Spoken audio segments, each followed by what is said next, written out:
بتحكي صاحبة القصة وبتقول: أنا اسمي مريم وعمري دلوقتي 27 سنة، متجوزة وجوزي مسافر بيشتغل برا. المهم أنا مرضتش أقعد في البيت لوحدي، وكمان عايشة لوحدي في شقتي. ولما شفت نفسي قاعدة لوحدي وزهقانة، وجوزي طبعا بيسافر ويتأخر، وعايشة بعيد عن أهلي وأهله، قلتله أروح أعيش مع ماما لحد ما ترجع من السفر، عشان بيقعد بالسنة وبالسنة ونص. فأنا بيت أهلي كان عايش فيه أخويا وماما بس. المهم من حوالي شهرين جت عندنا خالتي، وخالتي دي كانت عايشة في محافظة تانية، وطبعا هي جاية عشان تقعد معانا، بس هتطول شوية عشان كانت بتتابع عندي دكتور في نفس المحافظة اللي احنا عايشين فيها.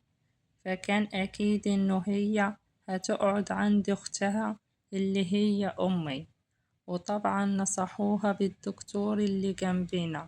المهم إنه احنا شقتنا مش كبيرة قوي، فخالتي لما جت لنا كان معاها بنتها صغيرة، كان عمرها 12 سنة. فأنا اديتها الأوضة اللي أنا كنت قاعدة فيها، وأمي كانت في الأوضة بتاعتها، وأنا بقيت قاعدة مع أخويا في أوضته. أخويا لما سمعني بكلم ماما قال لي: أنا ما عنديش مانع، واللي انتوا عايزينه اعملوه. وأنا ولا كان في دماغي حاجة، وكمان عمري لاحظت على أخويا حاجة غريبة.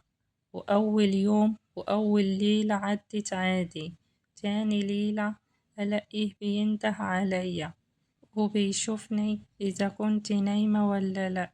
وأنا أول مرة، عشان ما كنتش يعني عارفة نظامه واللي هو بيعمله، رديت عليه. لكن بعدين ما عرفت اللي هو بيعمله ما بقيتش برد عليه. عرفت إنه هو كان عايز يتأكد إني صاحية ولا نايمة، بس كنت بسيبه لحد ما بيفتح اللابتوب بتاعه ويشغل اللي بيتفرج عليه. وكنت بفتح عيني كده بالراحة وأبص كده من غير ما يحس بيا. في الأول قلت عادي ومليش دعوة، هو شاب وأي ولد في سنه بيعمل كده وأكتر. فعشان كده أنا ما بقيتش برد عليه لما بينده عليا وأنا نايمة. هو خلاص أنا فهمت إنه عايز يتأكد بس عشان ياخد راحته في اللي بيعمله واللي بيتفرج عليه. قلت كده كده أنا مش هقعد معاه يعني كتير، أول ما تروح خالتي هرجع على أوضتي على طول. وطبعا ابتديت أعمل كده، وكل ما ينده عليا مردش عليه وأعمل نفسي نايمة ومش سامعاه. وكل ده اللي إجا في بالي إني أسيبه على راحته، وكده كده أنا اللي داخلة عليه أوضته مش هو. لكن اللي مش عادي اللي ابتدى يحصل بعدين، لما ينده باسمي ومردش عليه، هنا ما بقاش يروح يتفرج أو مثلا ياخد راحته، لأ، بيحاول يقرب ناحيتي أكتر.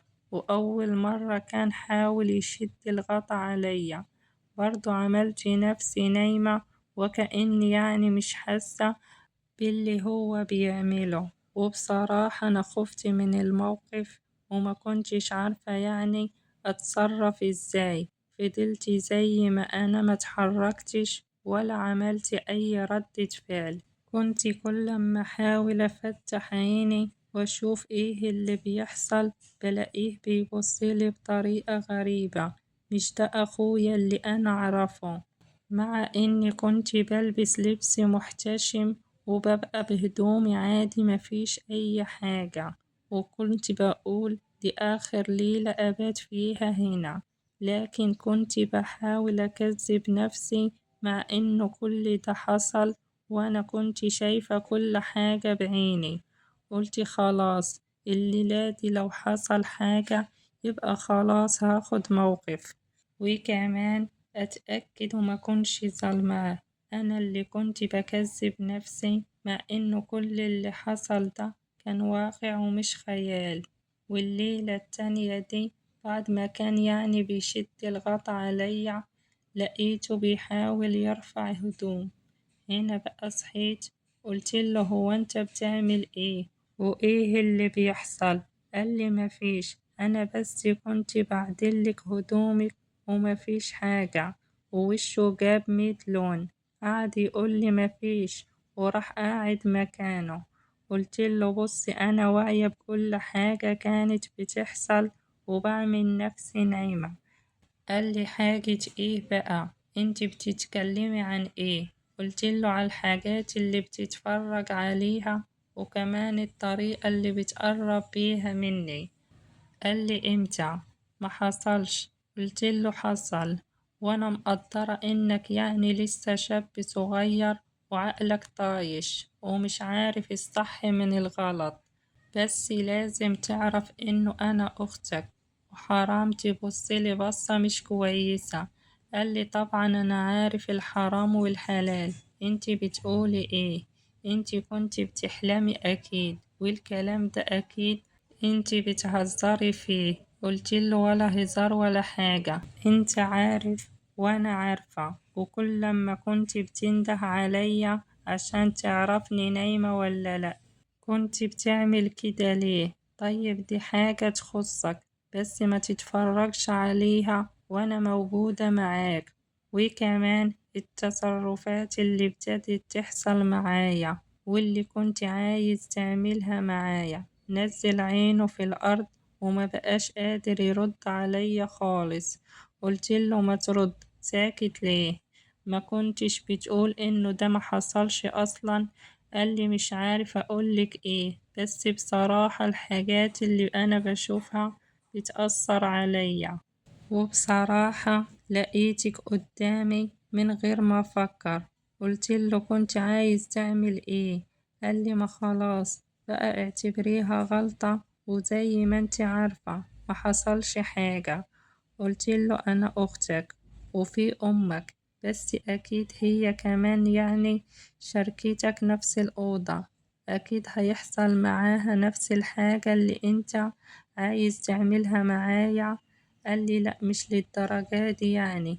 قلتله أمك زي أختك وزي بعض، مفيش فرق.